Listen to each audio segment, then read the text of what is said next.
Hello from Chile. How's everybody doing today? Uh, this will probably be a short live stream today because, well, I've got things I got to do later. So, see if I can get some conversation going on.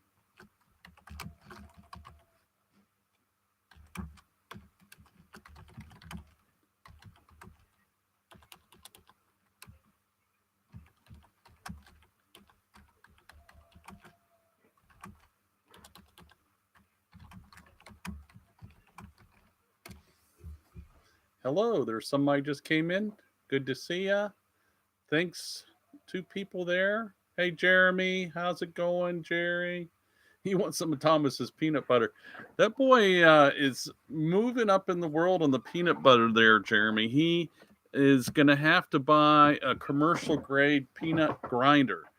Um, he's getting a lot of people asking for orders. So he's got to take orders in advance. And I think he needs to streamline getting his peanuts supplied as well. So I got Jeremy in the on the live stream and one other person. I don't know. That may be me. It might be showing me and some. There's three people. So if you come in, please say hello. I'm here today to do a live stream. I want to let everybody know I haven't been doing videos lately because my computer is slowly dying and it will not run my editing software as well as I'd like. So, hello, Lucas Bridges. Where are you at right now? Good to see you here. Thank you for coming in. Um, got three people here now already. That's good. So you won't see a lot of videos from me right now, and the other reason is I'm actually getting a little annoyed with YouTube. Um, I really don't care about subscribers anymore, and I don't really make any money off YouTube. And then it's not about the money for me in YouTube. It's simply an avenue for me to help people find out about Chile, and so I don't, and I really don't want a lot of people moving here. I know that sounds crazy, but I'd rather have people who are sincere and that are know what they're looking for, hope to find their dreams. And as Jeremy will tell you, and who's there commenting, uh, the YouTube helps me direct people to our Chile Expat Family chat group. Right now, let me go check. We have a chat group. It's a Chile Expat Family chat group, and there are 54 members in that group all over the world. And those people are able to ask questions to the group in general and to me specifically and to other moderators in the group and to other people who are members of the group who are actually living here right now, as well as there's an immigration and real estate attorney and there's some other real estate agents other than me.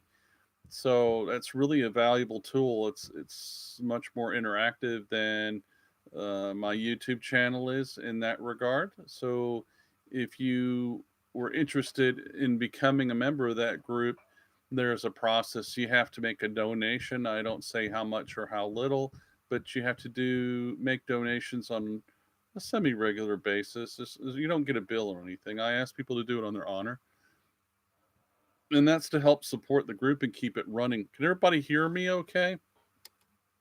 I might ought to move the microphone a little bit closer here, give it a little bit better audio.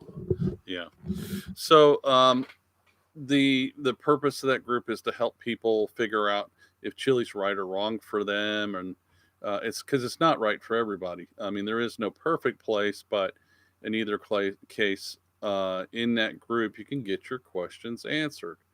And if I don't have the answers for you, I will tell you. And our members in our group will tell you that I'm an optimistic guy. Okay, that's kind of funny because I was joking with Thomas, our son, who's homeschooled the other day. He's having problems with his negative numbers. And I said, I hate negative numbers. And he said, why do you hate negative numbers so much? And I said, well, I'm just a positive guy. But I like to be positive about Chile. Uh, but I want you guys to know the truth too, and the bad things and the good things. So in the group, we discussed that. Uh, Thanks, Jeremy. Jeremy is a longtime member of our group, and he's very active in there. And uh, he'll tell you, and the other members, I'm sure, would tell you that your answers, your questions get answered there.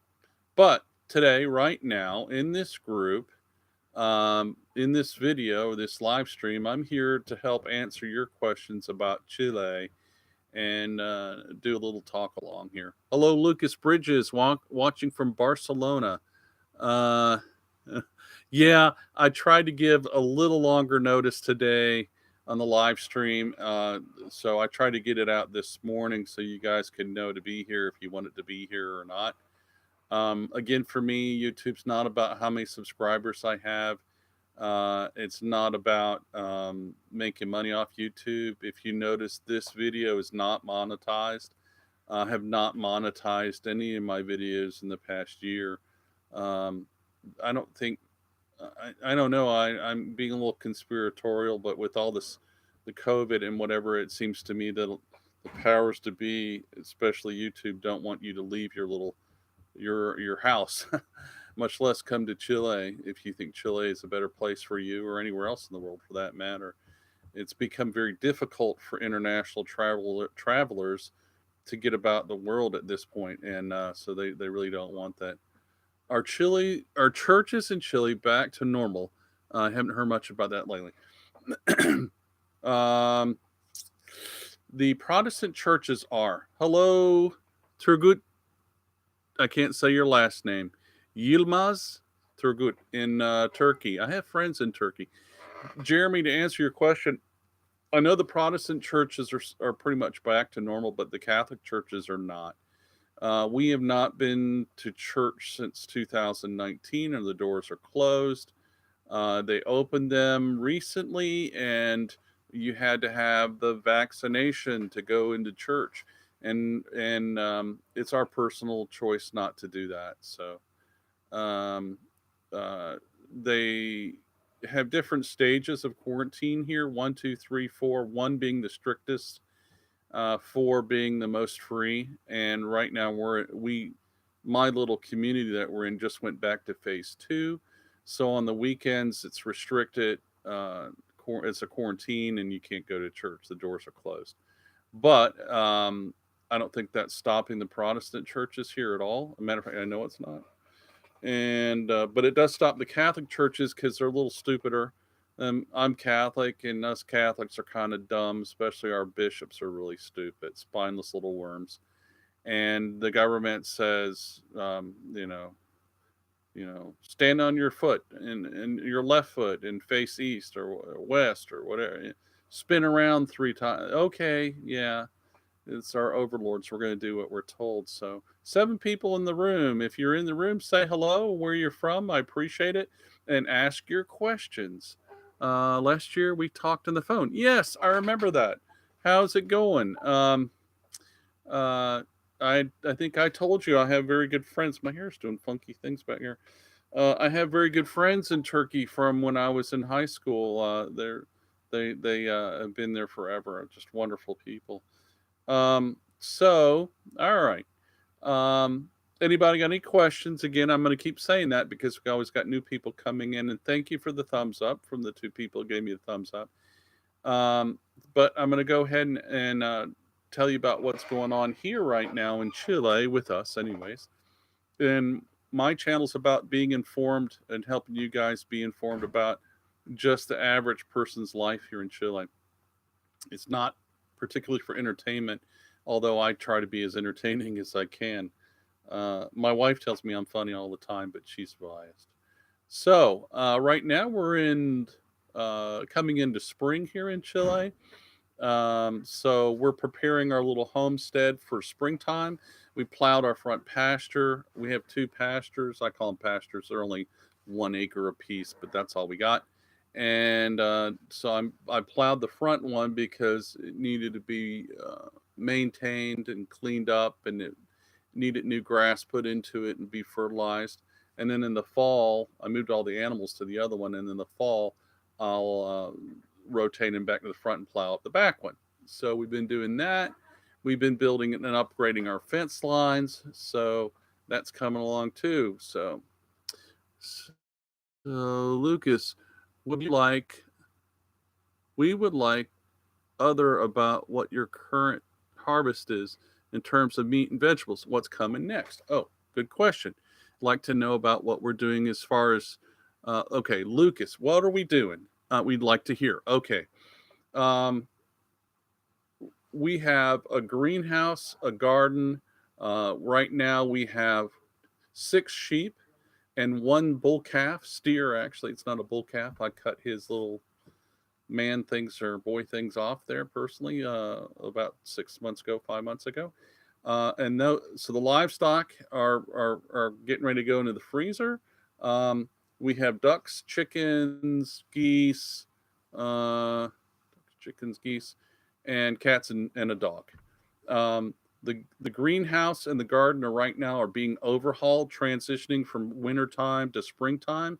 Lori's got some starts on the windowsill over here behind me that she's starting for our spring garden and our summer garden because we're coming out of winter right now here in Chile, and so where we are in the south of Chile, and we're in the Los Lagos region, which is also called the 10th region. They use an X, the Roman numeral X for the 10. Here in the Los Lagos region, our winters are cool and wet. We've been here 8 years now since July. This past July it was 8 years, and we've only had snow once in that 8 years. So we're very wet um, and cool in the high 30s to low 40s, sometimes 50s. Today it was like 60 out. Oh, do we have the strawberries? Jeremy Calvert is asking if we have our strawberries. I forgot to mention that, Lucas. Lori and Thomas and I invested in 200 strawberry plants recently. Not particularly for sale, although I believe we'll end up selling some of it, which I'll be bending Jeremy's ear because Jeremy is a fruit and veggie seller and producer and farmer in Alabama, and he knows all about it. You can see his little icon. I think that's strawberries. That might be pumpkins. But anyhow, um, we got 200 strawberry plants. I got PVC pipe about this big around, 4-inch pipe, drain pipe like you would use for a sewer line, and I cut holes staggered, boom, boom, boom, boom, and I put the cap on one end, and I stuffed it full of composted manure, and then I planted strawberry plants in each one of those holes. And they're starts, they're just the roots and the kind of little bud head that comes with it, like you would expect. And supposedly, they give you 1.5 kilos per plant. 10 people in the room. If just come in the room, thank you for coming to stopping by to see Chile Expat Family. I'm Jim Dorchak here today. Please ask questions. Please tell everybody who you are. The Fiero Alfonso. ¿Tiene un pensión? Yes, I do have a pensión. Sí, yo tengo un pensión de los Estados Unidos, pero esto privado es nada, disculpa, pero no es un pensión de gobierno de los Estados Unidos, es un pensión de privado. Yo pagar para esta pensión, entonces es solamente mi pagar, nada más mensuales. Entonces, nosotros trabajamos para hacer todo cosas para mi fondo acá. Todo cosas para casa, no para producción, no para vender. ¿Entiende? My Spanish is very bad, and I apologize, but that's what I got. I'm kind of stupid. I learn as I go. So, Fiero Alfonso, does that make sense to you? What I basically said from our English people here is that he asked me if we had a pension. And I said, if I had a U.S. pension. And I said, yes, I do have a U.S. pension, but I bought that. Basically, I have an annuity. And I can't remember what the Spanish word is for an annuity. It's not anuidad, but anyhow. So Hello, Pavel BMSK. Many Russians trying to move to the USA. They even try and enter through the Mexican border. Well, they can get right in there. It's a wide open door and ask for a slot. About 70% of application is getting rejected. Maybe they should try Chile. I think Chile would be a great place for Russians. There are some. Uh, there was an influx of Russians down to the Isle, the archipelago. That's a hard word to say sometimes. Of Chiloé, in one of the Chilean government's efforts to populate different areas, there were Russian Eastern Europeans that a lot of them moved down there. I think they were Czechs actually. My family is Russian descent, Czech, whatever, Dorchak. So that's a good thing for you. Pavel, if you're very interested, we have Norwegians in our Chile Expat family group. We have some people from Singapore. We have people from Sweden, France.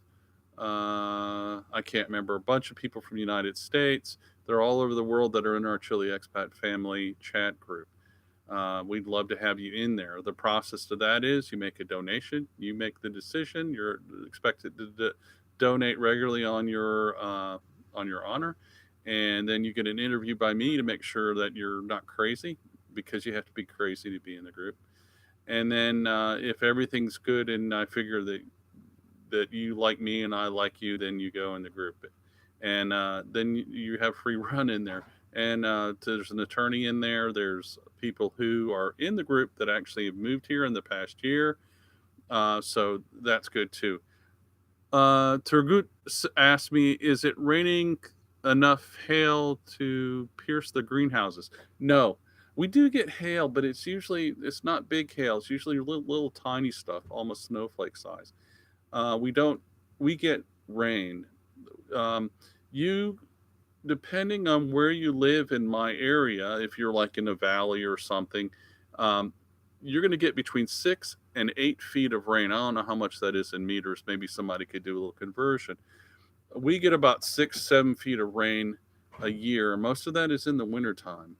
I remember in 2018 in September, it rained for 39 days straight. And that was all night long and all day long. For 39 days it rained here. So again, we are coming out of winter, going into springtime, which is nice. I'm kind of getting tired of the rain at this point. It is a little dismal, but it's rain. Now in Chile, the driest desert in the world is way in the Atacama Desert to the north of us, and it just gets wetter the further south you go. From about Los Angeles south, or Temuco area south, it starts to get greener, and so if you're looking to be in the desert or dry areas, then you want to be way up north. If you want to be in the more comfortable areas where I like rain, I like green grass, and you can't see out the window here, but the grass is green here and the leaves stay in the trees all year long. So hello, Michael Kennedy, good to see you. I prefer that if people want to support me, that they give to my PayPal and not to the Top Chat or any of the money thing. Well, I can't remember what they call that, where you pay to make a comment or something, because what happens is YouTube gets half that money. Actually, yeah, they get half that money. So that's crazy. Thank you for the thumbs up. 9 people on the latest person in here. If you just come in the room and you haven't said hello, please say hello and tell everybody where you're from. And again, I'm here for your questions. So who's got a question? Any questions out there? Can you guys hear me okay? Is the other good question. You'll see that some of the people that are commenting are actually in our group, and not so many people in our group come on to the live streams because they get to talk to me all the time in the group. And in that group, I got there's 4 moderators: me, my wife Lori, who answers a lot more questions than I do because she's really informed. Dieter and Teresa are the other two, and they're in the United States. Okay, good. Good. You can hear me, Michael. I appreciate it. Let's see. What's next? So, coming into spring. And so, for us on our little homestead, we're doing some things to try to get in line. Our fence lines are always a project here because animals are always tearing it up. And I like to have really good fence lines. The problem is I'm on a fixed income and fencing is expensive. Fence posts went from 3,000 pesos to now about 5,000 pesos.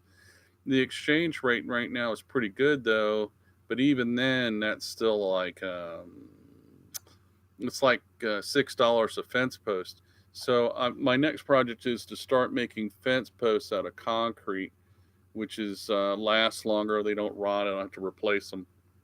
So on the agenda for the homestead is we are having some workawayers come visit us.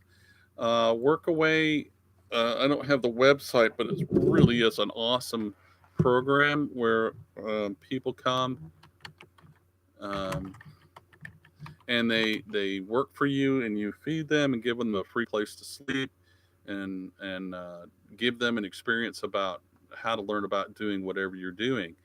And we've had about 60 workawayers come from all over the world to stay with us now. Japan, China, or not China, Japan, France, Germany, England, Brazil. So I wish you had more real estate videos on YouTube. I watch all the ones you have posted already. That's what Michael says to me. Michael, the weird thing is that right now the real estate market is in really strong flux. I think the bubble is bursting. And excuse me, there is a member of our chat group who is here right now in Chile. He's here permanently, and he's renting south of me, and he is regularly going out to look at real estate here in Chile, and he's been putting his videos up in our group. And those are videos that he's going to see. I only have two properties for sale personally right now, and one is 1,400,000, and the other one is about 600,000. One's a B&B, and one's a nice big estate owned by a gringo. So if I put things up there, they're strictly there um, to give you guys a feel what the market is doing. Now, in the case of our chat group member who's out there, actually, I'm scrolling up as I speak to you to go look at a video that he currently put up in here, and he speaks fluent Spanish, so he can go out there with or without me, and he still does a lot on his own, and he can look at property and not be constrained. So the and then the other really hard thing here in Chile with real estate is that there's no multiple listing service, which means that you just can't go into a computer and say, "Oh, I want all the property listed in um, wherever location," and you go there and get a printout. That's just not going to happen. So here, I'll give you a link to one of the properties that this gentleman went to go see. Now, if you were in the chat group right now, you would see these videos, and you would all. This is the website for that property to be sold. It's another real estate agent put it up there. That's farther south of us. And the problem is you may go to a website here in Chile, and the real estate's sold, and they don't take things down. That's really kind of silly. I only put up what's available. But anyhow, see, hold on one second here. Let me copy. I'll put another one in there. So if you're a member of the group, you get to see the videos, or you get to see these links that I'm pasting in here. But the gentleman that put these links up is a guy you're buying right now. So you actually get to see what other buyers are looking for. And in that process, you also get to see he goes out there to the property. He looks at the property and takes a video with his GoPro himself.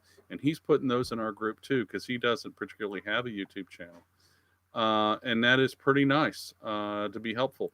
our group is a conduit to help people get down here or not get down here, see if it's right for them. Okay. Turgut asked me of land for sale with streams enough to power LED lamps in the greenhouse, 40 kW to power the hydro generator, around Porto Octay, 3 to 4. I'm going to say you're going to spend 12 million pesos a hectare right now to find that where I'm located on. Okay. Michael Kenny, I remember I just haven't been active. You need to be active. I know you're in there wrapping up all the stuff and getting ready for Chile. Yeah, I know you are, Michael. You need to go in there and start looking at Joshua's videos because Joshua's been hitting the streets right now. I'm surprised he's not in the group yelling at me for giving away his secrets.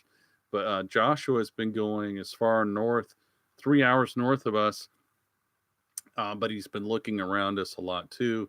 And the other nice thing is that uh, the people in our group cooperate and help each other.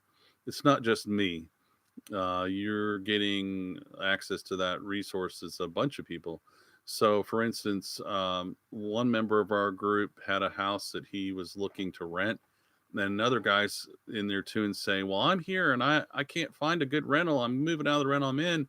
And the two of them were able to find rentals working with each other and negotiate a better deal even as well. So it's really grand that people are able to work together and help people do things that they wouldn't be able to do otherwise.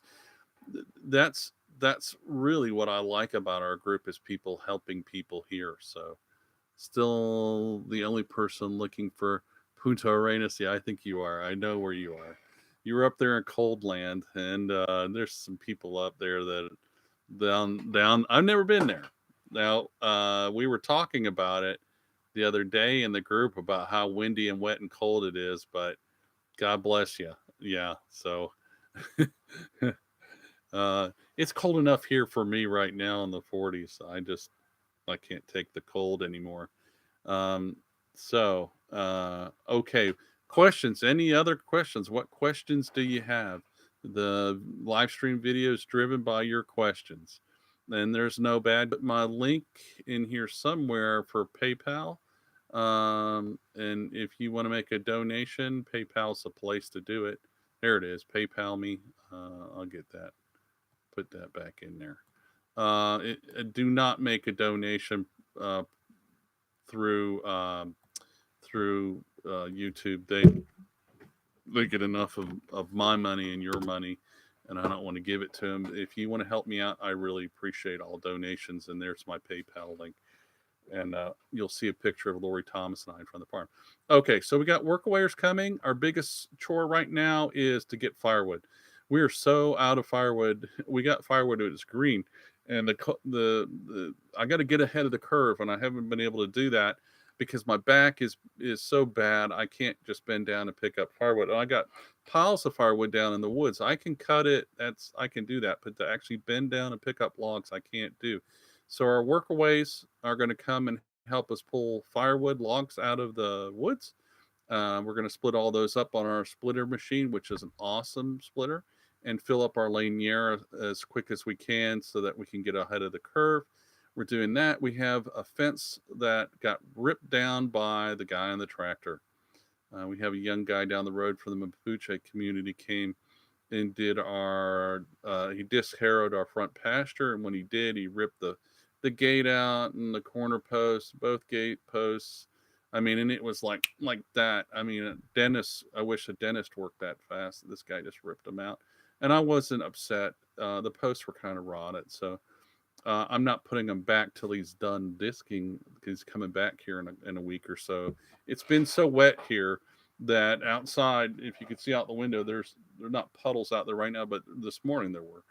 And you just can't plow in that and disc in that. It's just a mud pie. So disc herring, we're getting the strawberries are coming along. They're all in right now. Jeremy had asked about that earlier. We are. I have to hook the irrigation up to them, but it's so wet right now that I'm not really concerned about that. We've already noticed some growth on our little plants in the strawberries, our 200 strawberry plants that produce hopefully 1.5 kilograms per plant. The greenhouses come along. We're not doing as many tomatoes this year as what we have because we've not had really good success with tomatoes. And Lori's getting all crazy about getting all hyped up for the greenhouse. The winter garden is winding down. There's some things that are starting to come up right now, really good, like our Artichokes, which are what are those artichokes? Our artichokes are always going crazy, and I really like artichokes. And it's really nice to get an artichoke that's actually ripe and stuff. So we bought a bunch of apple trees and a bunch of blueberries, and we planted those, and those are coming along too. So we supplemented the apple trees we already had. Um, Unfortunately, my stupid sheep got loose and our donkeys, and they ate every blueberry bush that we had. So we bought about 10 and they ate them all up. So I'm going to spend more money to buy blueberries because I really like blueberries. Our raspberry and boysenberry uh, patch is doing really good. It's coming in good. Our neighbor was kind enough to give us um, uh, 4 loads of manure. I'm sorry if you're not hearing me really well right now because my internet is trying to reconnect. But our neighbor was kind enough to give me 4 loads of composted manure, and we're using that to supplement the big vegetable garden, all our trees, all our flowers, and everything is being supplemented. Can everybody hear me okay? I know that it was buffering a little bit there, and I apologize. Right now, to give you an idea, because I like to give people economic ideas about Chile cost, the benefit ratios. I spend 61,000 pesos a month for satellite internet, and that 61,000 pesos is for HughesNet, which is, as you can tell, it's give or take. Sometimes it's give, and sometimes it's take, and right now it's slow.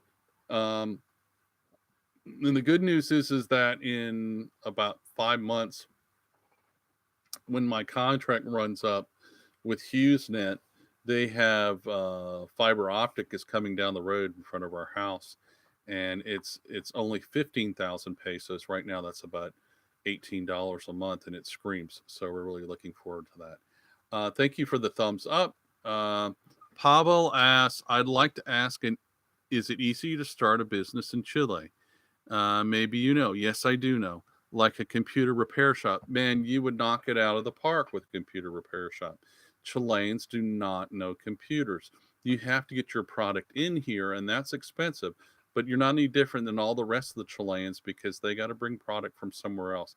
They don't make any computers here in Chile or any software per se. They don't make any hardware either. You're not going to find, you're going to be buying all your stuff off Amazon or one of the online vendors, but that's a level playing field, okay? But is it easy to start a business? It's easy, but it's more complicated than the United States. The United States, you go out and you put your sign out in front of your house and you're in business. In Chile, you really want to do what's like an LLC, limited liability corporation. Here they call them Sociedad Limitada. I have a Sociedad Limitada, um, and they called it a micro empresa, a micro business. And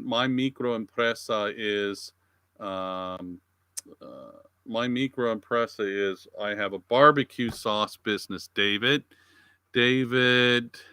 Lemon 2692. What about Texas barbecue? You don't want to come here and make Texas barbecue? Nobody wants that Texas stuff, man. You got Carolina barbecue. You crazy. Yeah, you do really good, David. You would do really good because it's like drugs, man. It's like cocaine to Chileans. They don't know what barbecue is. And they'll tell you, oh, we don't like sweet and sour, or we don't like barbecue sauce.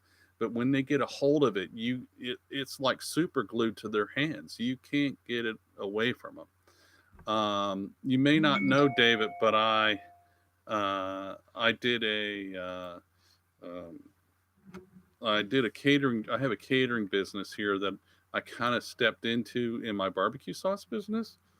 Um, Hold on one second. And that catering business, I catered for 150 people. It was a rugby club, and it went great guns. I got a video there, and they were all Chileans, and they were like, "Oh, we aren't gonna like barbecue sauce." I made 5 gallons of barbecue sauce and 2 gallons of lamb sauce, picante lamb, hot spicy lamb dip sauce that I use over for smoked lamb. I came home with nothing. I mean, they were taking their fingers and licking the inside of the pot. And then I did a catered event for Netflix. They were down here making a movie, and that went really well. Thank you for the thumbs up to everybody there. 4 thumbs up. I got 14 people in the room. If you're here, ask questions. I really do think that Chileans don't know what good food is. When they have it, they know what it is. They love it. Um, there's not a big foodie culture here like you would see in the United States. Certainly not you would see in Spain or Europe or France or Germany or Italy. Nothing like that. Their claim to fame in Chile is their completos. Hey, Dale Wolf. Hello, Dale. Wonderful subscriber and member of our chat group. If you come to Chile, and Dale could second me on this, their big thing is their completo. That's a hot dog, and it's got the kitchen sink on it. It has avocado, they call it palta, ketchup, mustard, so much mayonnaise you could swim around. It's got uh, tomatoes, onions, sauerkraut, and it's okay. Hello, Luke. Luke's in our group too. Terribly boring food. You're right. It is. It's not bad. I mean, it's the thing is they have such awesome fresh ingredients here. I mean, you name it, they've got it here pretty much. There's some exceptions, but like ginger, they have fresh ginger.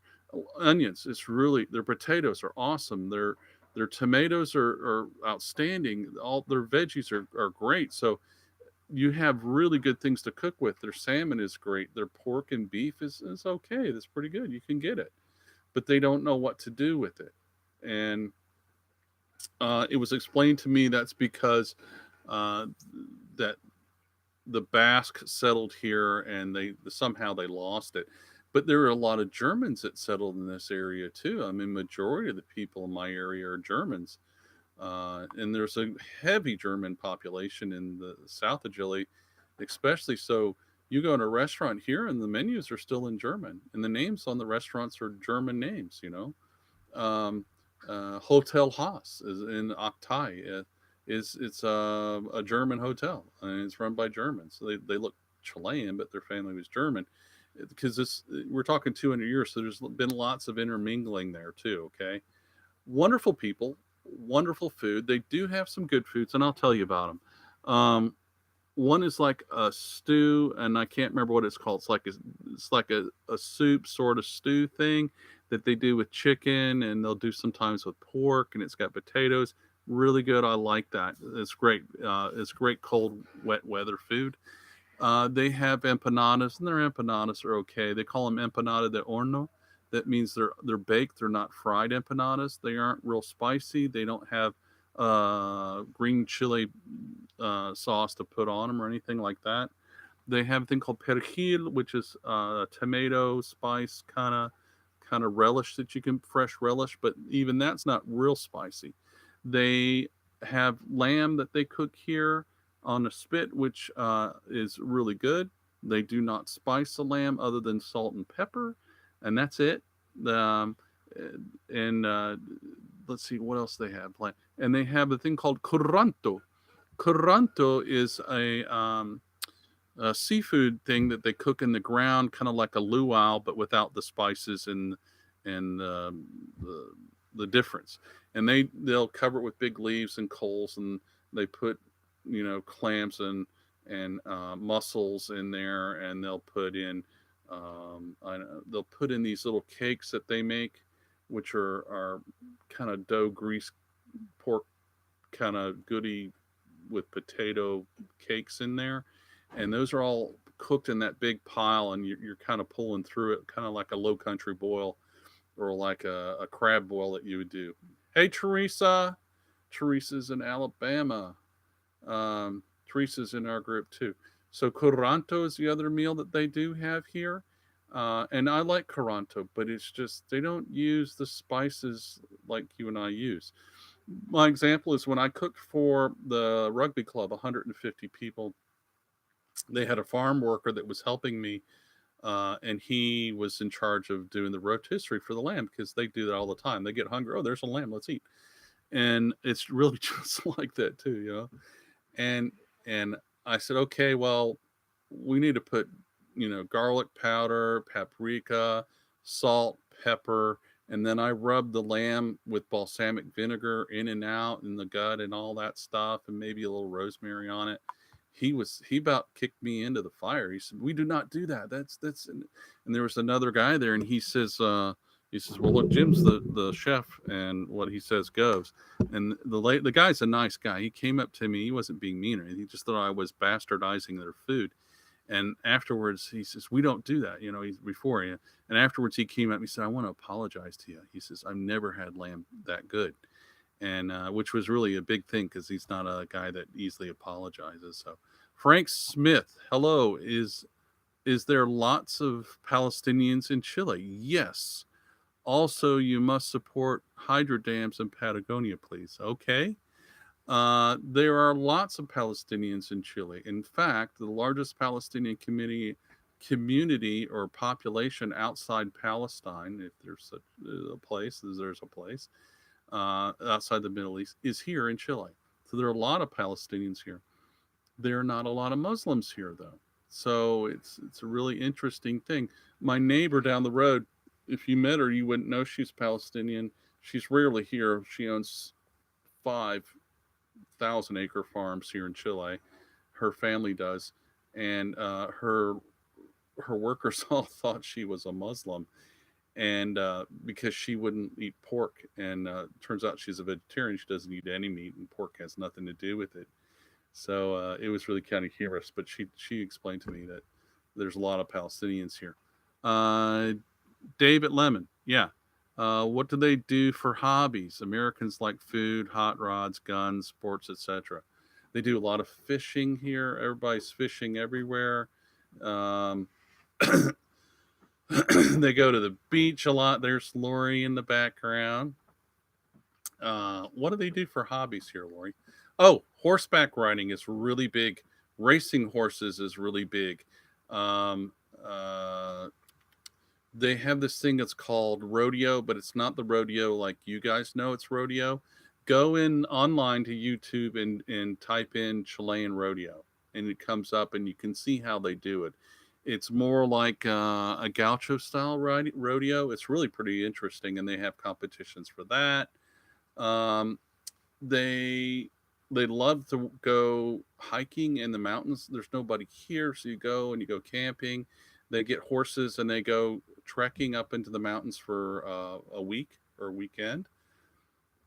So it's very outdoor sports here. Lots of fishing, lots of kayaking, mountain climbing, boating.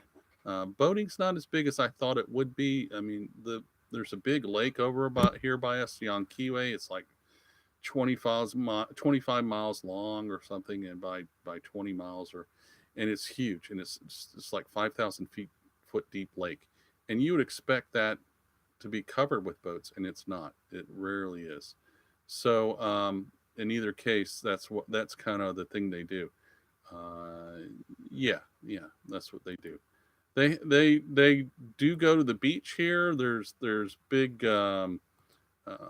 beach communities here that they have a really nice time there. You can go to the beach, and the beach here is on the Pacific Ocean. And so you go in, and if you're not familiar, you have the Andes, then you have a big valley, and then you have little mountains like in South Carolina, North Carolina, and then it goes to the ocean, and it goes boom, and it's just there's the ocean. There's very little beach. It's like a cliff face typically, and It's kind of like you would expect to see on the Oregon or Washington state coast. If you think about it, the coast of the United States is and the coast of Chile are just the flip of each other, north southern hemisphere. Chile is a southern hemisphere, and it is wintertime here. 14 people in the room. Thank you. Um, I appreciate it. Thank you for whoever's giving me thumbs up. I appreciate that too. Again, do not do the super chat thing. I don't like giving money to YouTube. If you want to support me, I really, really appreciate your support. And go to my PayPal, and it'll get directly to me, and I don't get robbed any more than I already am by YouTube. YouTube's not too friendly to me. I guess I'm too Christian. I'm too family oriented. I'm too, I don't know, fill in the blank. I'm not so much worried about, you know, the silliness of political correctness out there. I just want to help people be informed. So, more questions? Anybody have a question? I got 15 people out there, and any questions that you have there's no bad questions. No time to ask. We talked a little bit earlier about the real estate market right now. I'm seeing, and we've seen in our group also with the gentleman that's out there looking for real estate right now. He's here in Chile buying property. He's in the buyer. He's a buyer. And I'm working with a couple of buyers right now myself as well. And I'm seeing properties are going down. You'll see online through Yapo. Here, I'll type that in for you. Yapo.cl that they'll have a real estate listing in there, or for sale by owners, what it is. Yapocl.cl is the web page. www, of course, I'm trying that. If you go there and you'll see, oh, here's a hectare, a lot, or 5 or whatever, fill in the blank property, and then you'll see that they drop the price, and they drop the price again. But some people are not so smart about the way they do things, and that's, there's no lock on stupid. There's lots of stupid worldwide, and it's here too, and it is in the U.S., in Europe as well, and they will not put a reliable phone number on their listing for real estate sale, their advertisement, or they don't respond to your emails, or you try to call the number and it's disconnected. You try to private message them through WhatsApp or Telegram, they don't respond to that. So while I'm thinking about it, I wanted to mention I really was very grieved to hear about all these people in Afghanistan and what's going on there, and just the terrible failure of leadership in getting those people out there safely, and the 13 soldiers getting killed. That really, really touched my heart, because I have sons in the United States in the military right now, and the last thing I would ever want to know is here is a knock on my door here in Chile or anywhere else that your son or your daughter or whoever died. That's just tragic. So keep those people in your prayers. Frank Smith, Douglas Tompkins, and George Soros stopping hydropower to keep oil imports. Your opinion, maybe? Tompkins is dead. I don't know if you knew that. Tompkins died, I want to say 3 years ago. And he turned all the property over to the Chilean government as a national park, an endowed park. And I'm kind of mixed feelings about taking so much property out of productivity. But if you've been down there, and I have not been down there, but I know what it's kind of got a good feel of what it's like. That property would be hard to be productive down there, except for very few things anyways. Hydroelectric, I have solar, and I've thought about putting in a hydro plant myself here on my property. There's probably 6 or 8 hydro plants within an hour's drive of my house. They're not really big. They're maybe 100 or so kW, and they're productive, and some of them provide power to really good rural communities. And I really want to do it just for the consistency because I have solar. I'm totally off grid here. I don't know if you guys knew that. We're almost 3 years now since we put our system in, our big system. Um, and in the wintertime, I don't have a lot of sunshine. In the summertime, I have too much sunshine, but I don't have a lot of water. In the wintertime, I have a lot of water. So my creek is overflowing, and I could easily put a hydro system in. And if it just gave me a minimal amount, I'd keep my batteries charged all the time. And that would be kind of nice, a fun project too. But everything takes money. Yeah. If I was Doug Tompkins and made, I'm dead. He's dead now. But anyhow, I had his money, then I might could just put a hydro in myself. My wife is keeping it going. There's a good lady. You just say, yes, ma'am. I'm sorry. Yes, dear. I love you too. Forgive me. Can you ever forgive me? I really didn't mean that. David Lamont. Chile really interests me, but I live in a rural area of Texas and I like the slower pace.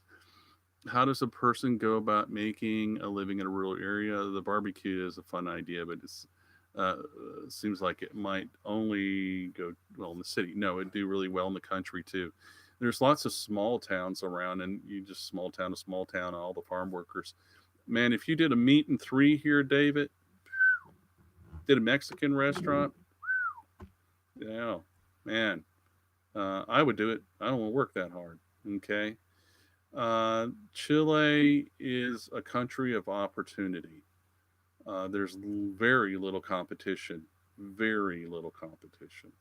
If you got something good and you know how to do it and you got it down pat, you might have to tweak it a little bit for the Chileans, you won't have any problem.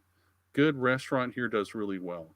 If you go into any restaurant in Chile, on their menu is going to be hot dogs, cheeseburgers, they'll call them hamburguesas, or yeah, sandwiches.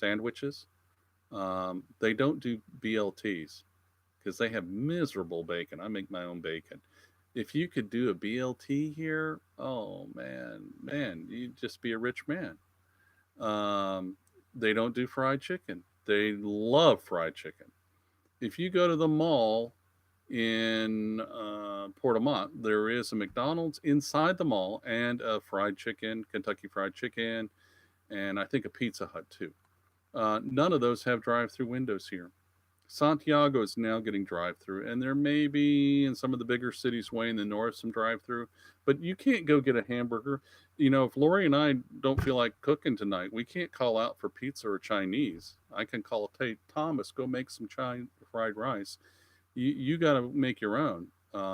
So that whole eat and go fast food thing or even slow food thing is very uncommon here. Yeah.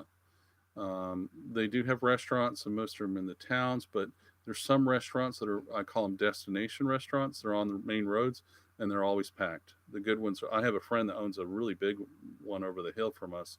He does a El Ranchero buffet. He has a kind of like a pork and everything buffet, and it's okay. It's good food, but it's just more of the same thing you see on everybody else's menu.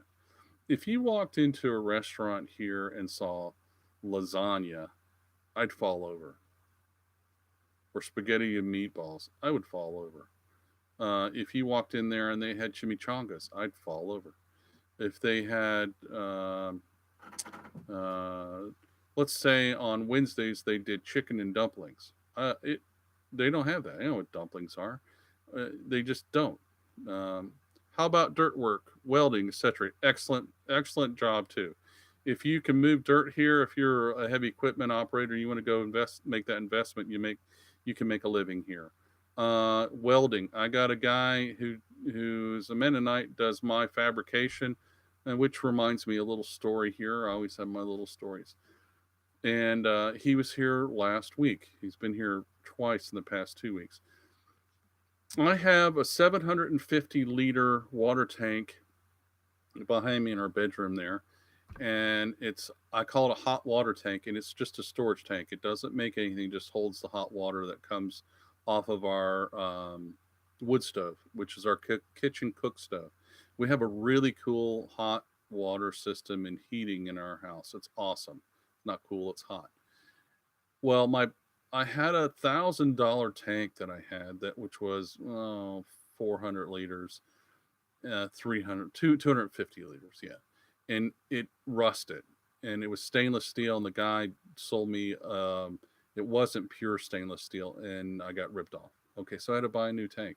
So I went to go buy a new tank, and it was easier for me to have one built. And I had a friend of mine weld one up who is a metal fabricator. He's um, he's a Mennonite and he does really good work, and that's what he does. I can make a really bad looking weld that might stick, and he's an artiste. Okay, he's so busy he can't get away from what he does. So if you know how to weld really well, you can make a lot of money because people are building sawmills, they're needing them repaired, they're needing their tractors welded on. He told this the projects that I know he's been working on is that he just built 100 foot by I want to say 80 foot um, big huge barn, like not a pole barn, a steel barn. He built that. He did all the truss welding for that. He was over here welding my water tank back together because I put too much pressure in it and blew up. Boom! It didn't blow up from the heat. It blew up from me turning my pressure pump on, and I had too high PSI PPR valve, pressure relief valve. So it flooded the our bedroom up here and the ceiling downstairs. Did not make for a good day, but that's life. So okay, I got 14 people in the room, and I thank you for the thumbs up. Um, uh, what other questions do you have? Um, Anything you want to know about the farm or about the economy here right now, or the weather here right now, or the COVID here, or the government, or the elections going on? All that stuff is in play right now. Okay. Um, the good thing is Chile's not at war with anybody. Is there a lot of mortgage debt in southern Chile? No.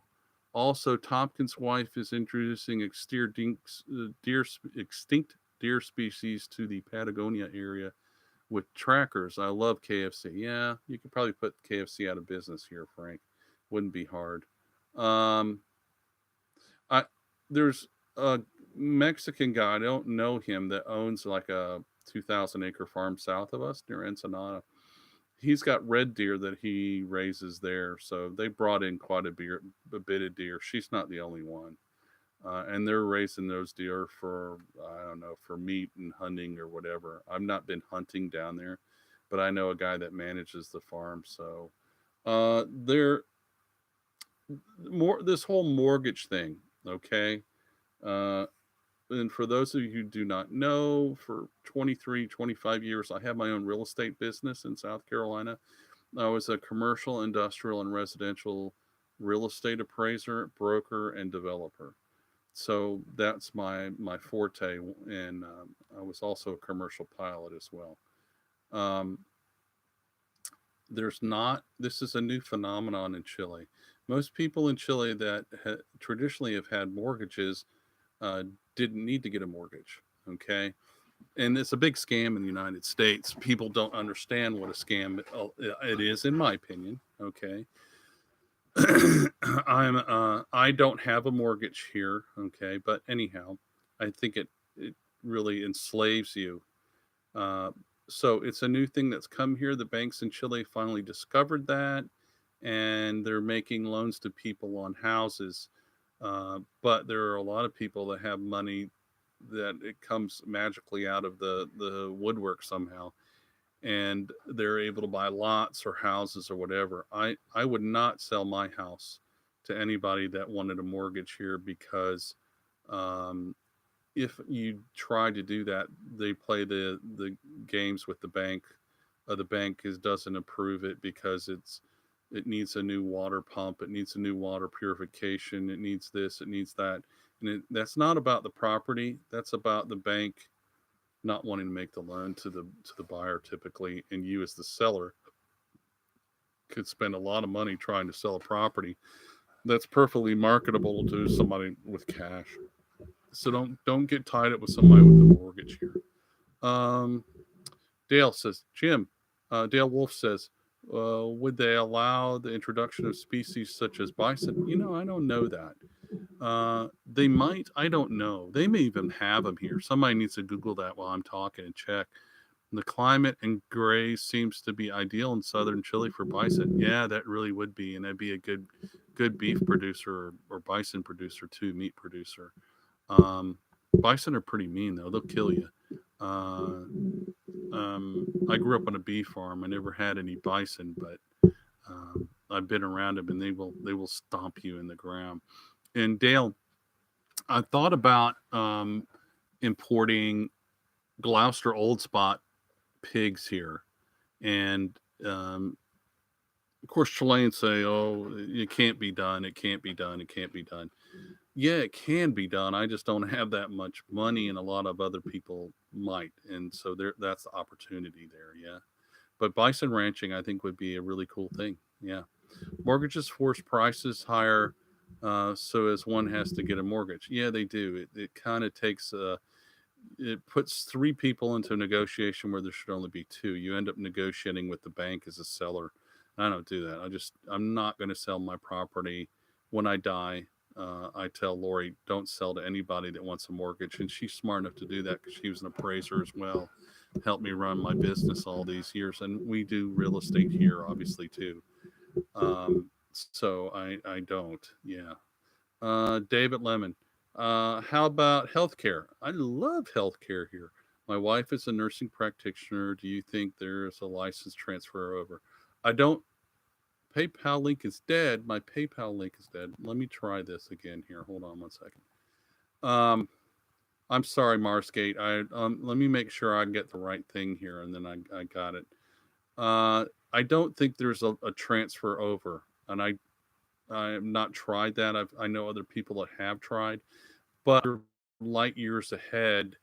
And if you could get it done, then you could do well. Okay, here's my Marsgate. Here's my PayPal link right here. Okay, try that one. I may have cut something off on the last one. I apologize. Yeah, it cut it off. So let me know if that works. Okay, I just opened up the site and it worked. Um, the healthcare here is national healthcare. I like it. We've used it. We've had two emergencies. Thomas had an emergency appendicitis a year ago this past December, and he got better treatment than we ever would in the U.S. And we end up paying nothing. It was covered by our health insurance. I pay about 23,000 pesos a month for Lori, Thomas, and I, and it covers 100% of our health care. Okay. And it's a graduated health care based on what your income is, and that's based on my income, A, B, C, D, and so on. A being the poorest, we're actually B. Um, so it works. Marsgate, did it work? Um, um, and Ernest Gutierrez, hey Ernie, how's it going, man? I heard this, but I might be wrong. But is Chile rewriting their constitution? If they, how is it going to affect us? Okay, Chile is currently called what we would call a constitution convention in the U.S. Okay, and thank you, I appreciate that. And sorry anybody else that clicked on it and it didn't work. And Marsgate, when you get there, you should see a picture of Lori, Thomas, and I with my arms around the both of them in front, so that somebody didn't hack my link, and that has happened before. So Chile's rewriting their constitution right now. They think it's going to solve all their problems. They, what do you think could go wrong with that? What could go wrong with that? Okay. Um, uh, to these people, they can't get along. They can't decide what they want to do for their lunch menu, much less um, write a constitution. Uh, It's really, and they have a lot of social justice, uh, welfare, let's hug trees, things that I don't, I'm being a little cruel, but they just not the smartest eggs on the in the carton. So, here's my example. They have a lady who's a Mapuche lady. She's extremely smart. She's got her PhD in English, of all things. Um, and she got her PhD in the U.S. And she's the president of they elected her out of all the delegates to be the president of the convention. She gets in there and she refuses to speak in Spanish because she's Mapuche, and I have really good Mapuche friends who just think this is atrocious. And she says, "Well, I'm Mapuche, which is the original Chileans. That's discounting. There are probably 6 or 8 other indigenous tribes in other than Mapuche in Chile that don't speak Mapuche." And she refused to speak Spanish in the Constitutional Convention. You can't do that. Oh, I refuse to talk to you in the common language spoken in Chile, when she wants to say the common language is her language only. So, uh, uh, so it's really bad in that regard. Socialism, he asked. I like to say that the new constitution is going to be written in crayon, but there's some things in there. They've made some hard decisions, and they were good recently. I can't give you specifics because I've just read generalities. And the other good thing is that the Chilean people can vote to say we don't want this constitution. We're sticking with the old one. Okay. Excuse me. Socialism, perhaps, is what Ernie asked. Yeah, socialism, just like you guys have in the United States. Yeah, or like they have in the EU or England. Um, I don't think it's going to go heavy socialism because the middle class here used to be the lower class people, and a lot of those people have 1 or 2 or maybe even 3 houses and a car now, and they were living in dirt shacks before, and they ain't going to give that up for communism, socialism. When I talk to my friends who are communists, and I have communist friends, they tell me that they are communists. They espouse to be that's what they are, and that's fine. Um, and I asked them, well, what does that mean? And they described the Democrat Party of the United States platform verbatim. I mean, basically. So what you guys call a Democrat up here, there, we call a socialist or a communist. We call a communist here. Okay. They don't think it'll go full communist. They hope it doesn't.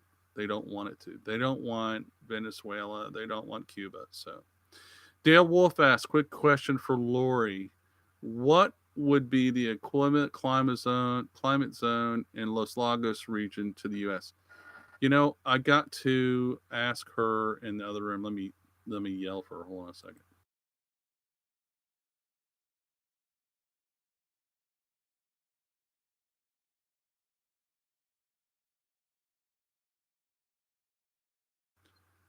Sorry for that brief interruption. Dale, Lori says it would be 7 for where we are. Yeah. Frank Smith, secret new central bank shareholders. Yeah, that's right. Uh, prices, yes, yeah.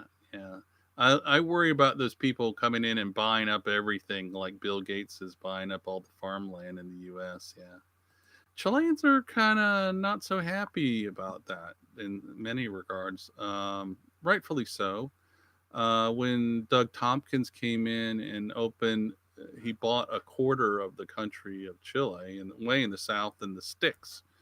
I mean, he's a 6 hour drive in a vehicle to get to anywhere really from where he was, 4-wheel drive. And they didn't like it because basically he came in the middle of Chile and put a belt there that he owned all that land and wouldn't let the Chilean government build a road across it to connect the north of Chile to the south of Chile. They didn't like that. But in all fairness to Mr. Tompkins, God rest his soul, he set up a trust and gave that all that land to Chile in the form of a national park forever. David Lamont, How long did it take for you to pick up the local language? I heard you say you're Christian, but okay. Local language. When I got off the plane, July 10th, 2013, I didn't speak Spanish at all, and I immediately picked up the language because if I wanted to eat or buy or drive or sell or anything, más rápido esta. When my son saw a Chilean girl that looked really pretty, he learned Spanish. And the older you get, the harder it gets. So, but are very conservative in my religious views. Um, our church here, the doors have been closed on our church almost entirely since 2000, like since this COVID stuff started 18 months ago. They opened them up about a month ago when we came out of quarantine to level 4. We're back in 2 right now in my community. But in Chile, the bishops who have no spine, they have none. They're little worms, and they're many of them are homo leaning worms on top of that, and they're little spineless kiss ups, and they won't stand up to the government and say we have the right and the freedom of religion here in Chile. It's in the Constitution. Just like they do in the United States or Canada, and the same issues there. The same stupid you guys got with COVID up there, we have here. Okay. So they opened the doors, and Lori and I went, and we had to sit 6 meters apart. Now, this is the same woman I've had 6 children with, and I've been married to for 32 years, give or take, 31 years. And and we shared the same bed, but I can't. I have to sit 6 meters away from my wife in the church on Sunday, and that's not Catholic. That's not Christian. And if they aren't going to stand up for it, I'm not going to support that evil system where they just bend over and be whipped. I'm just not going to do that. So we left. Well, now they opened the church back up a month ago, and you have to have a vaccination. That's our bishops that said that. That's not the government that said that. And that's even worse. Oh, and I'm dead set against the vaccination. I don't need it. I have other means of guarding my health and using different prophylaxis to prevent me from getting the virus. God forbid I do, or any of my friends or anybody. And I have been around people who have had the virus. They stayed the night at our house. We didn't know they had it. The next morning, all 3 of them were sick, mom and dad and little munchkin, and they were sick. I mean, they were really sick. We never even got a sniffle, and we didn't wear masks. They weren't wearing masks. We're drinking, sitting around the table, having a nice dinner and meal and breakfast and the whole thing. I didn't care. Um, David, and the rest of you here too, all 17, I will not live in fear. I will not. Uh, God is in charge of my life, and he hopefully helps me make the right decisions here. And because of that, I will not live in fear. If I'm going to die here in a few minutes, that's God's choice. I'd like to, maybe not die, and I pray I don't. But I will not live in fear, and I will not let a government in the United States or the United Nations or World Health or Fauci, whoever, dictate to me my level of fear. I'm not going to do that. So for me, that is not something that I don't do the vaccination thing because of that. Am I a conspiracy theorist? I don't know. I don't care. If you guys want to get the vaccination, I go get the vaccination. Uh, I like Rocky Road chocolate double nut ice cream with marshmallows on it and whipped cream.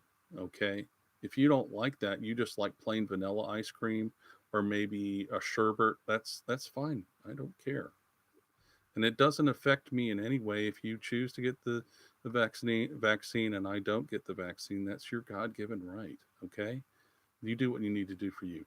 Catholic Mafia question. Also, COVID is common cold over. Yeah, yeah. Um, Jim Jensen. Hello, Jim Jensen. Hoping something positive.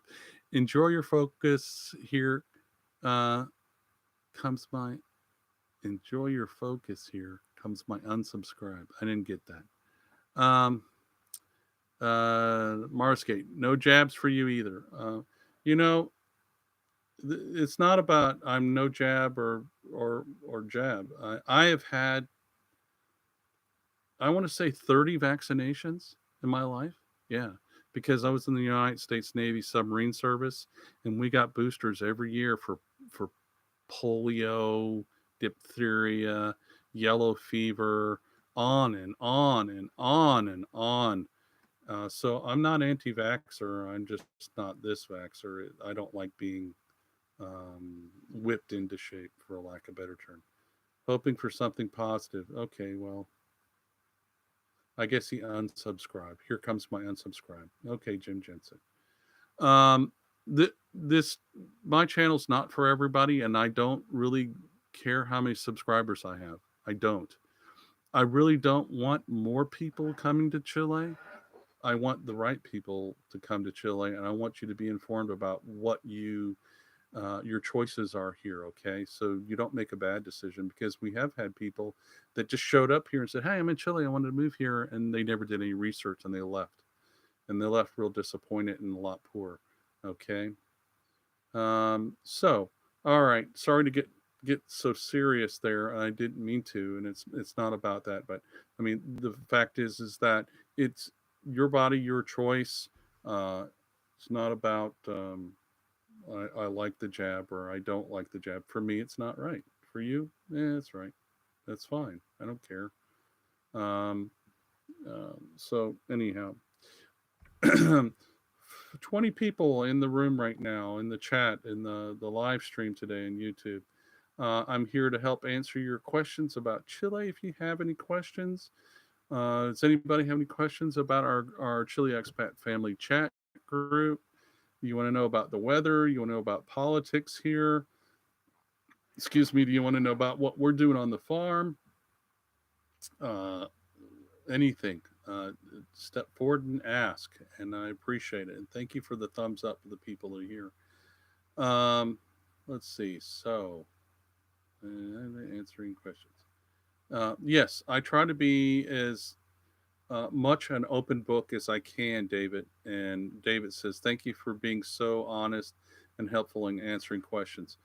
Look, I've had four we've had four families that moved here so far that we know of, that ended up going back to Chile or back to the US or where they came from if they got here, because Chile's not right for everybody. And a lot of people that come here, they don't do their research before, or I don't have contact with the all four of those families. I did not have any contact with them before they moved here to Chile.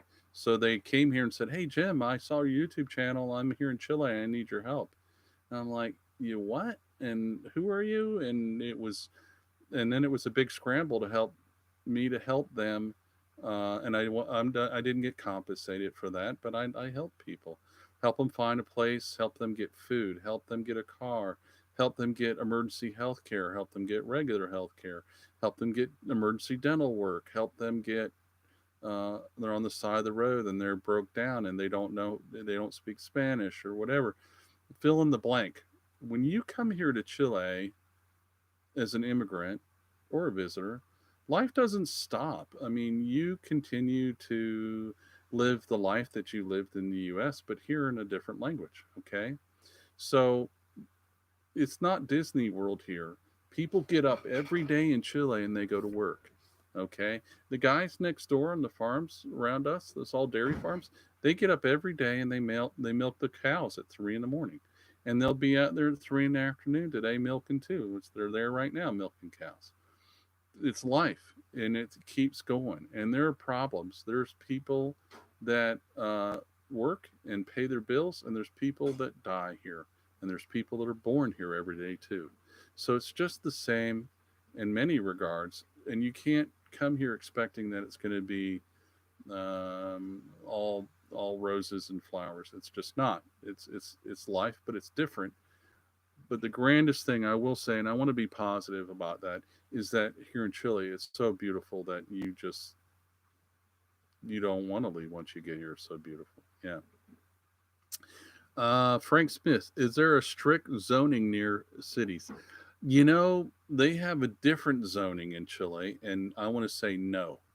So you'll be driving in a residential area, and what happens is that the cost or the price, sales price, if there are lots in there, are restricted to such a level that somebody can't come in there and afford to put anything but an expensive house.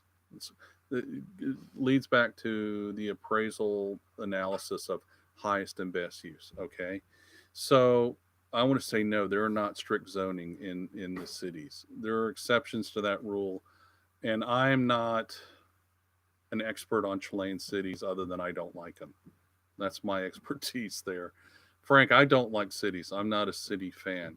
Um, they do have taxes, and there's our son Thomas in the background, and cities, and they do have some zoning, but that zoning is different than the zoning that you expect in the United States. In the United States, the zoning is you can or you can't do this here on this piece of property.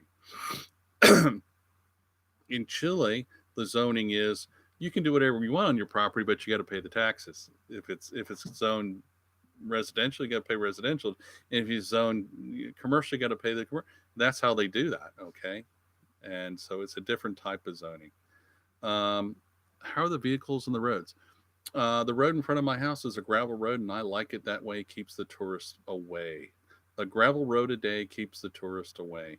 But most of the all the major roads in the interstates are concrete or asphalt, and they're better kept than in the United States.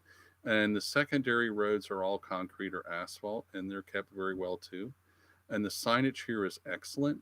Um, the tertiary roads are many of them are gravel, and I'm perfectly okay with that.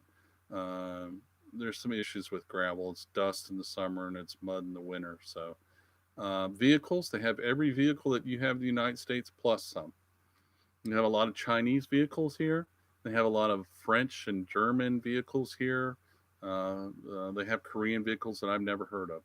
Ernest Gutierrez asked, Jim, could you do a video in the future showing your intermingling with the locals, such as the grocery store, health clinic, or doing everyday things where you show the personalities of the locals? Yeah, I can, Ernie, but I can't. I did one on the health clinic, the hospital in Port Octai, and I got kicked out because you can't take a video in your hospital. And so this is before the virus, long time. I did one also. If you go back in the history, you can see where I went in the hardware store. I've done that too. I've done a couple of those, but I'll try to do another one. I mentioned earlier in the live stream that my computer is going through a slow and painful death, and so my Dell Latitude, I bought it back in 2010, so it's getting it's kind of getting old, and so it won't process my editing software, and so I haven't had a lot of videos at all. Armed in the AK. Hey, Jim, have you ever seen a Chilean military parade? Yes, I have. And they're pretty impressive, actually. I must say, I was surprised to see the uniforms and training. The Chilean military is underpaid, under equipped, and they don't have a whole lot less money than the United States. They're there. You know how they say you put a lock on your door to keep an honest man honest? Well, the Chilean military is very much the same way. But they're a bunch of good guys. I like the Chilean military. I've seen them.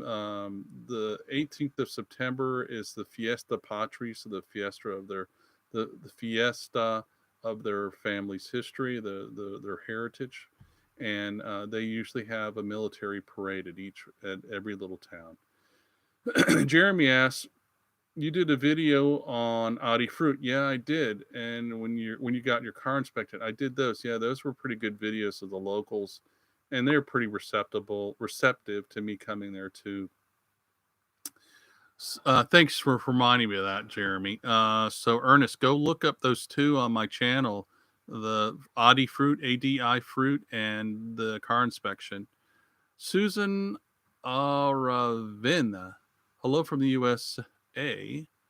Are you going to Yes, I am. The 18 de septiembre, por supuesto. Es una grande celebración de fiesta de Patrias de Chile. It's awesome. Usually it rains. I don't want to get into the gory details, but we're going to a really big party here. Lots of beef, pork, chicken, lamb, and everything else in between. And we're really looking forward to it. So, yeah, Susanna, we like that. Last year, 2 years ago, I marched in a parade that we had in town, and I came home with water in my boots. There goes Thomas, who won't stop growing and eating. He eats so much. Um, Armed and AK. All right. Is that you, Gary? I think that's you, isn't it? Anyhow. Okay, so 21 people in the room right now. 17 thumbs up. Thank you very much. I'll put this back in here. There's my. Oh, that's not what I want to put in there. Hold on a sec. Uh, if you have a question, this live stream, my live streams are my live streams are not so much as it is to help you get your questions answered about Chile and to answer your curiosity. So yes, I don't dance anymore. My dance don't work no more because my back's so messed up. But our son Thomas dances the cueca, and uh, we do like empanadas, and I think there'll be empanadas at our meal because at our party that we're going to this with a group, uh, and this is a Gringo Chilean group that we're a member of that we have, and there's some Chileans in that don't speak any English, and there's some Gringos that don't speak any Spanish, and there's Chileans married to Spanish to Gringos and vice versa. And every type of food you can imagine is going to be there. It should be a really good crowd. Nice people. There's going to be families there with newborns all the way up to retired people, nobody at home. It's just a really good group. I think, if anything, I can say that I really enjoy facilitating bringing people together, especially around food. And uh, there's some people in our group that'll tell you that we do it right when we do it. And so we ought to have a good time. Hello, Palmer. Palmer is such a wonderful guy. Every once in a while, he remembers me, and I want to say, God bless you, Palmer. You're a good guy. Um, he, Palmer, I get ladies and gentlemen, I get an email once every 6 months or so from Palmer, just asking, "How are you doing?" And I hope you're doing well. I'm doing, and he tells me about he's doing, and he's asking about us, and he watches our videos, and it's just wonderful to have good people out there that are such nice people that are wishing you well. And I imagine, Palmer, you're probably, I want to guess, 5,000, 6,000 miles away from me, and I appreciate you. God bless you. Yeah, you're welcome, man. You're very welcome. Okay, 20 people in the chat live stream and 18 people thumbs up. Thank you very much to those people for the thumbs up. I think the thumbs up really helped me get other people to see these videos when they go search for Chile. I don't come up immediately. Some of you can do it. If I go into my computer here and I search Chile, just the word Chile or expat or move to Chile, it will sometimes it just shows me because it's on my computer. If you guys do it, I think it'll show other people typically, and that's fine. But I like to be a little exclusive, in all honesty. I'm not my like I said, it's not here to entertain my channel so much as it is to inform, and so I really want that to keep that in mind when I do things, and so those thumbs up really help other people trying to find specifically these these live streams that I do where I answer your questions. And it's really cool because, oh, days, weeks, months later, I will have people sending me comments in the comment section below, asking questions about questions and that happened in here, or things that I said. I'm waiting for the day when YouTube will let you guys be able to talk verbally to me so I can listen to you instead of read your type. So, how are the schools? They're just as bad as the United States. That's all I can say. They're just as bad as the United States. Our We homeschooled, and our we have 6 children. Thomas is the last. He's the ultimate ultimo, and he's homeschooled right now too. The Our other children are all adults, and most of them finished off their final years in public school or the local whatever Catholic school, and the the schools here, if you go to a private school, are very expensive. Um, when I say very expensive, comparable to the United States Catholic school expensive, private school expensive, like your little day schools or country day, whatever. That's kind of what you're going to run into here on that price scale, okay? And they're going to give you a little bit better quality, but I don't know. I'm such a firm believer. We are in homeschooling at this point, and I think Thomas will eventually go away to the Catholic school to learn Spanish, and we don't care about anything else. Um, so I think they're a lot safer. They've only had one school shooting in all of Chile in its history, and that was a guy brought his grandfather's 22 rifle to school to show off, and he shot another kid in the butt by accident. It wasn't a malicious thing. He was just, oh, look, I got a gun. So we don't have the school shootings, and you don't have those mass murder things here. Chileans are just wonderful people. They really are. They are not a violent people, and so you don't you don't have that violence and that crime that you have everywhere else in the world. It seems today. I don't know. Um, it gets worse if you go into a city, and there's still violence, and all those drug people from up north are coming here too, and it's the whole world's falling around us, and Chile's no different, but we're very far from the center of the bullseye, is the way I like to say. Frank Smith says schools have propaganda. Some they do. They have the stupid gay stuff. It's not really got in here as heavy as it is in the United States. They have a lot of indigenous things that they propagandize, that they have to teach them about this and that. It's required, and um, but other than that, no. I mean, it's pretty normal. Chileans really, their kids want to be North Americans. So it's like, oh, I'm gonna I'm gonna take a steel rod and run it through my hand and make it come out the other. I'm making up stuff. Wow, in the United States, they poke the steel rods through the palms of their hands in high school up there, and they walk around with that piercing. It looks really cool. I mean, Chileans would start doing that tomorrow if the kids would, if it's kind of stupid. Um, so they want to be cool kids too, and that's a problem. So sounds a lot like things used to be in the States. Yeah, very much like it used to be in the 1950s in the US. I won't say the 60s. Uh, some of that 60s stuff you could say happens in the big cities, but not so much here. And you got to remember, I'm really in a rural part of Chile. I'm way out in the sticks, and I like it like that. And the people here are farmers. So if you're junior high school child comes home from school and tells you he's bisexual, that farmer, Chilean farmer worker, is going to take his son out and show him what cows do. This is a male cow.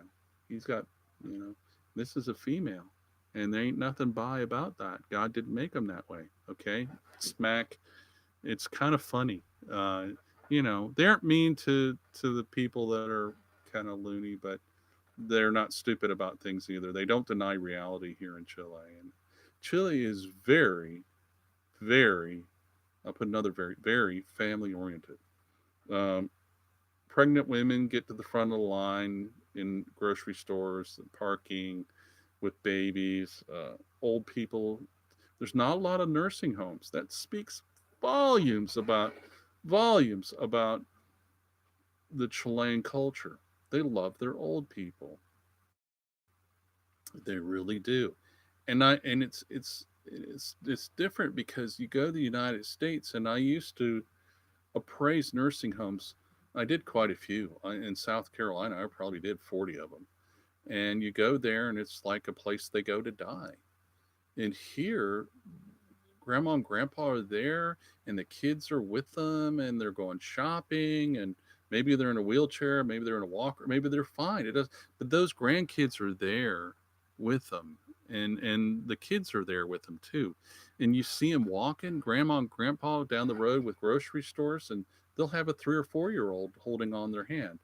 And maybe that's because they have to, or maybe it's because they want to. I don't know.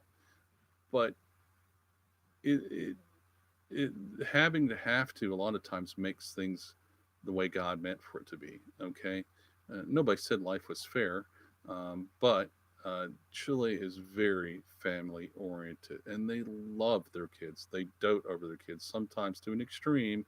Especially for the extremely wealthy, they just feel like their kids can run roughshod and show out in public, and I've watched some Chileans look at them like, oh, your kid's a brat. But I've seen other ones that get a good spanking too, and in public. Yeah, you can get away with that still here. That's discipline is discipline. If they don't get spanked now, they're adults in training. They will get spanked when they become an adult and they get sent to jail. So I think of my children as adults in training. Man, you guys are very generous to me. It is an hour and 38 minutes for Ben. There's 20 people in the room. There's 22 thumbs up, and I thank you so very kindly. If you have a question and you just stepped into the group, please say hello, first of all. Ask your question. Politics. We're talking about schools here a minute ago. We've talked about weather. We've talked about some real estate. Let me talk a little bit about inflation and pricing right now, what's going on here with that. In Chile, I like to, well, I can't tell you everything because I don't know everything. Hey, Frank Smith. Yep. Like the U.S. schools, correct. In Chile, I I base what I see on what I see. I'm not buying a lot of things other people are buying. I buy what I buy. So for me, my relative experience is going to be limited to that. So like I bought a sheet of plywood, 3/4 inch plywood was 8,000 pesos 2 years ago, year and a half ago, and now it's 32,000 pesos. It's 4 times that. So the inflation rate on construction materials really has gone up, and it has as well on food as well, on products, especially manufactured goods and manufactured products. So an example is Chileans devour palta or avocados. Now, you poor North Americans uh, love avocado, but you don't get good avocado. I guess you just don't deserve it because the avocado here, and I didn't used to like avocado, but I do now. The avocado here is outstanding, and Chileans know it, and they have it anything. Marsgate, thank you so much, very much for the support. $10, and I really appreciate it, Marsgate. Marsgate just did a donate to me through the PayPal. You'll find the link in the conversation above. Okay, so Chileans, they love their they call them palta, their avocado. Well, an avocado used to cost, oh, and they're not little ones; they're big ones. Okay, they're pretty big, like this, like a goose egg or bigger. They used to cost, oh, I want to say 750 pesos. Okay, that's like $1.50 a piece or a kilo. Let's say a piece. Right now they're I think they're 1,500. They're 2,500 pesos, something like that a piece. If you're here in Chile right now and you're in the live stream, um, tell me what you paid for your avocado, your pulp worth anything, and that kind of is counterproductive. A loaf of bread that was $1, now it's $4. Okay, um, so things are kind of flipping around. It's crazy. Anybody got any questions in the group and in the live stream? Please ask your questions and check. Thank you for checking in. The purpose of this live stream is to help answer your questions about Chile. And there's no bad questions really. What do you do? What what is your way around this inflation? I mean, because you guys have inflation up there too. Um, Palmer Cranfield asks, "Are you required to get a jab in Chile?" Not yet. They want everybody to. It's heavily suggested you get jabbed. By the way, in winter, it's nice to get Chilean produce there. Yeah, well, your winter's our summer. It's winter here right now. Um, so no, it's not required yet, but they have what's called a mobility pass, which I do not like, and that says it's like your passport to go into Walmart, which tells me don't go shop at Walmart anymore. I ain't gonna shop at Walmart. And what you're seeing is networks starting up in Chile of people who are going pooling together and going to a local grocer, little mom and pop stores, and saying, "Here's my list of groceries. You've been jabbed and you didn't mind it. Can you go buy all my groceries for me?" And they say, "Yeah, sure." So, like for me, I don't. Why do I need to get jabbed? I'm not going to get sick. I probably die tomorrow, but I'm not going to get sick. I know of. And if I do, then that's my fate. I'm not going to die afraid if I do die when I die. So um, I don't have to leave my property. I don't have to come in contact with anybody for months on end if I don't want to, really. So it doesn't make any sense for me to take that risk, and I don't. If you guys do, that's fine. I understand entirely. So, all right. Any other questions that anybody has? We're at an hour and 45 minutes. I might start winding it down if you guys don't have more questions. To see if I missed anything here. I always like to say hello to everybody that comes in the group, and we do have people in our group as well that are all over the world. I like to uh, thank all the people that are in my Chile Expat Family chat group for their support and for their questions in there as well. Give you an example today. Um, what were they talking about? They're talking about nuclear waste. They're talking about uh, the Chilean Senate and the decisions made in the Chilean Senate debating a bill whether or not to make voting mandatory in Chile right now. Chile did have compulsory voting. You had to vote here if you were a citizen or you were registered to vote, and they're debating whether or not they're going to do that again because so many people are like, I ain't voting. And really, the way it's leaning to right now, though, is that they're coming out and saying, well, if you're registered to vote, you must vote, and you can have the right to say no. I don't want to be registered to vote, and that's really up to you. So that's kind of the same thing as I don't want to vote. So in the group today, they're also talking about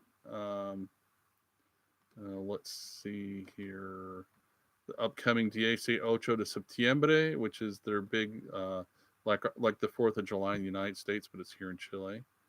Um, let's see what else. They were talking about peanuts here earlier yesterday because Thomas has a peanut butter business. Some things that you really like, those comfort things in the U.S., are you can get them here, but they're expensive or they're kind of not fresh. And our son Thomas has opened a peanut butter business. He sells peanut butter, fresh ground peanut butter, home done, And let me tell you, he's down there doing like this with the machine. He's cranking it with his hands and making peanut butter. He's really sanitary and clean.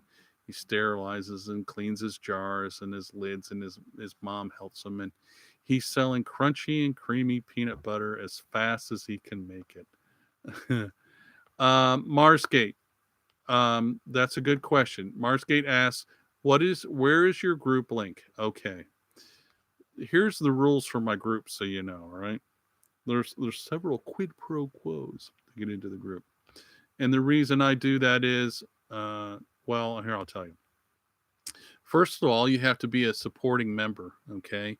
And I don't tell anybody how much to donate or not donate for their initial entry into the group, but usually I'm seeing 50 to 100 bucks.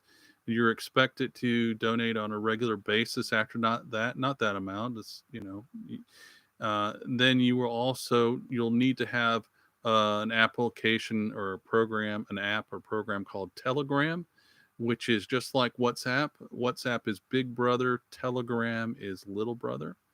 And our group is in Telegram, and it's by invite only. And that invite includes that process. First, you got to donate. It'll send me an email. I'll call you. You put your phone number in. I will call you, and we'll have a little talk. And I'll interview you, and you'll interview me. And then if everything's cool, then you get to go in the group.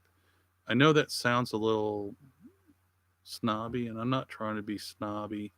I have to be intelligent about who is in the group. There are people in that group that are very private. They don't want people to know that they're thinking about leaving wherever they are in the world. There's people in Singapore. There's people in Norway, Sweden, France, Germany. Lots of people in the United States, Canada. They're all over the world that are thinking about moving here, and they don't want their families to know. And that group stays private. It's kind of like what happens in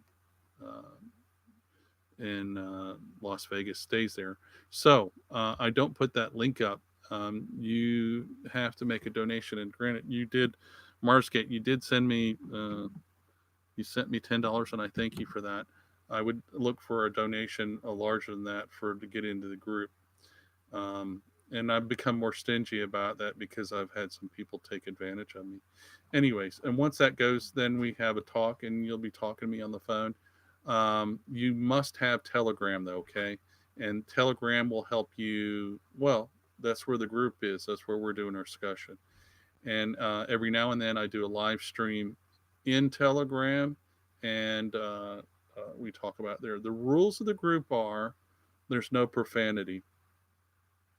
You treat everybody like family or better than family, because I don't like my family, actually, not my immediate family. And you must support the group too financially, and that would be me, basically. So if you want to go in the group, send me a donation through PayPal, and I'll contact you. Make sure you put your email and your phone number there, and I'll go back. Omar Perez, can Americans serve in the Chilean military?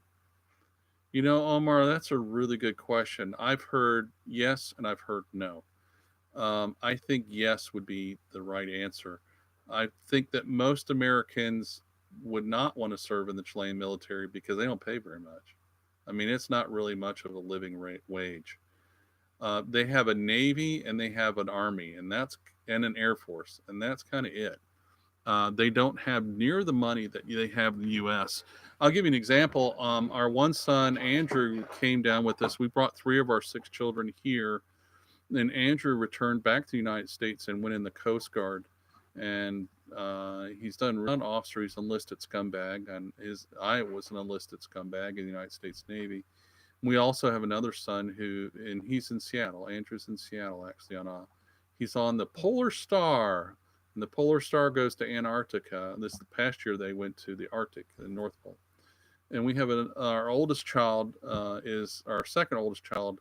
Our son right now he's in Japan, and he's in the Air Force, and he's right now doing a temporary duty in Japan, but he's out of Great Britain. He lives there with his wife. So they chose to go back there because the U.S. government pays so much better and has so many benefits that it's unbelievable. Here, it's probably a step up than just being a laborer, to say the least, and it's give you some mobility. But other than that, I don't think so. Mark Edward, good day, Jim. Are the slower waterways, lakes, or farm dams have problems with exotic aquatic water weeds or invasive aquatic weeds in general? No, I don't think so. I haven't seen them at all, really. Um, that's pretty nice. And there's so much. Uh, this is like water world. It's called the lakes region, and to the north of me is the rivers region, Los Rios. I mean Los Lagos, Los Rios, and both of these are just beautiful, beautiful, clear water rivers and streams. We have a really big creek on our property here.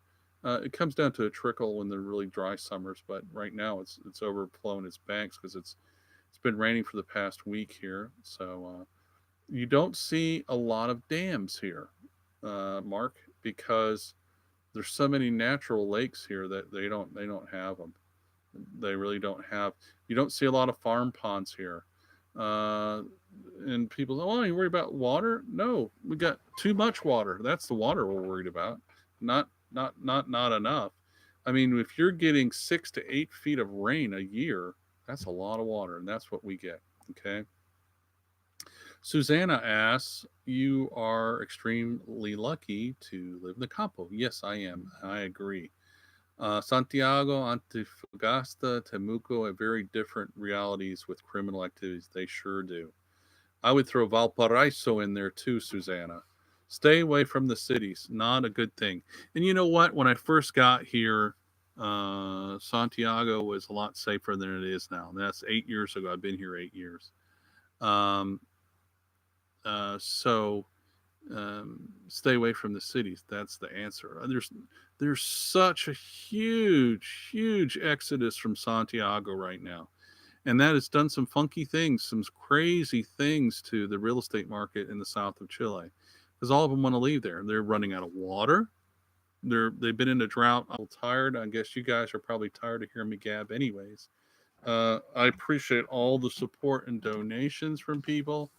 Here's my PayPal. If you're interested in joining the Chile Expat Family chat group, which is has an immigration attorney and real estate attorney. It's got real estate agents in there. It's got people in the group living here who've recently moved here and been here for years as well in the group, who are helping answer the questions that people have.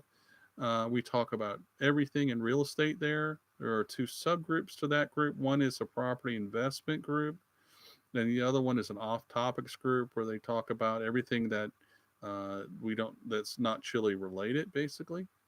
So you can join that group if you make a donation, and I'm seeing the first time donations around expect or I have been seeing typically 50 between 50 and $100, and you will get access to me once you make that donation, and I'll talk to you, and we'll do an interview where you can ask me individual and private questions that you may want to know. Anything homeschooling, children, food, taxes, automobiles, the whole thing.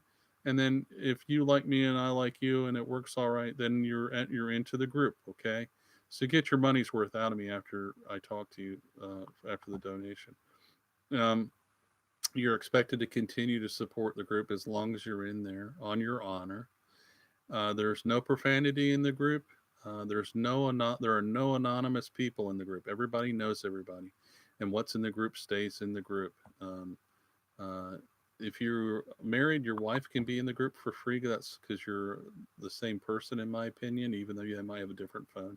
And we really encourage husbands and spouses to be in there because women have questions that we men would never think of asking.